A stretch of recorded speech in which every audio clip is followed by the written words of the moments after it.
আমার এই উল্টাপাল্টা রান্না যারা পছন্দ করেন বা যারা আমাকে ফোন করে জানান যে আপনারা রান্না করে ভালো লাগছে, খেতে ভালো হয়েছে, তখন আমার সত্যি খুব ভালো লাগে। আসলে আমি উল্টাপাল্টা বলতে রান্না করার সময় মাথায় রাখি এখান থেকে আমার শরীরের জন্য কতটা উপকার হবে, কতটুকু নিতে পারবো। কারণ এখন আমাদের বাতাসে, আমাদের চারিদিকে এত বেশি দূষণ যে আপনি খুব হেলদি লাইফস্টাইল পালন করেও অনেক বেশি সুস্থ থাকতে পারবেন না। এটা হচ্ছে ধনে জিরার গুঁড়ো, হলুদের গুঁড়া আর হচ্ছে শুকনো মরিচের গুঁড়ো দিয়ে দিলাম। সামান্য একটু পানি দিই। এবার এটা তেল ছাড়াই একটু কষিয়ে নেব। সামান্য একটু তেল দিয়ে দেবো, সরিষার তেল, ঘানিতে ভাঙানো, কাঠের ঘানিতে ভাঙানো সরিষার তেল সামান্য দেব, বাস। অল্প আঁচেই করতে হবে, একটু ঢেকে রাখি। কষানো হয়ে গেছে।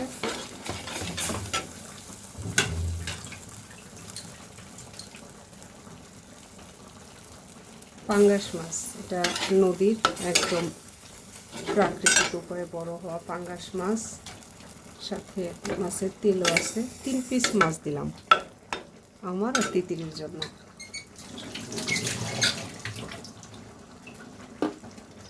একটু উল্টে পাল্টে নিলাম। এবার কিছুক্ষণের জন্য ঢাকা দিয়ে রাখি। আর একবার একটু উল্টে নিই।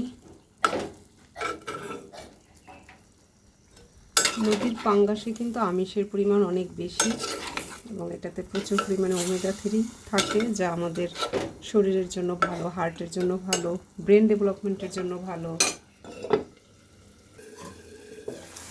মাছটা কষানো শেষ এবং এখানে যে অল্প তেল দিয়েছি না তাতেই হবে, কারণ হচ্ছে মাছেও, পাঙ্গাস মাছেও প্রচুর তেল আছে। মাছের তেলেই মাছ রান্না। এবার আমি আরেকটু পানি দিয়ে দেবো। আসলে এইভাবে রান্নার তিতির হচ্ছে এই মাছের ঝোলটা অনেক পছন্দ করে। মাছ তো খেতেই চায় না, এখান থেকে হয়তো দেখা যাবে অল্প একটু মাছ খাবে, এক পিস পুরাও খাবে না সে, কিন্তু মাছের ঝোলটা খাবে। তো এই জন্য আমি হেলদি উপায়ে রান্না করি যে মাছের ঝোলটা খেলেও কিন্তু ওমেগা 3 ও শরীরে যাবে। হতে থাক, এবার দেখা যাক। তো রান্না শেষ, খুব ঝটপট রান্না করে ফেললাম। রান্না শেষ। তিতির আবার মাছের এই যে পাশের যে চামড়ার তেলটা, এটা পছন্দ করে না, খেতে চায় না। তো আমি এর সাথে এখন চুলাটা বন্ধ করব। তার আগে এটা হচ্ছে ভাজা ধনে জিরার গুঁড়ো।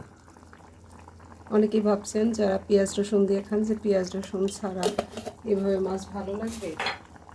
এটা তিতিরের পছন্দ এইভাবে, এই জন্যই আমি ওর জন্য করি, আর আমারও পছন্দ। অল্প আছে, মাছ রান্না শেষ হয়ে গেল। ঝোলটা বেশি রাখছি কারণ তিতির ঝোলটা পছন্দ করে। চুলা বন্ধ করে দিলাম, ঢাকা থাকলো।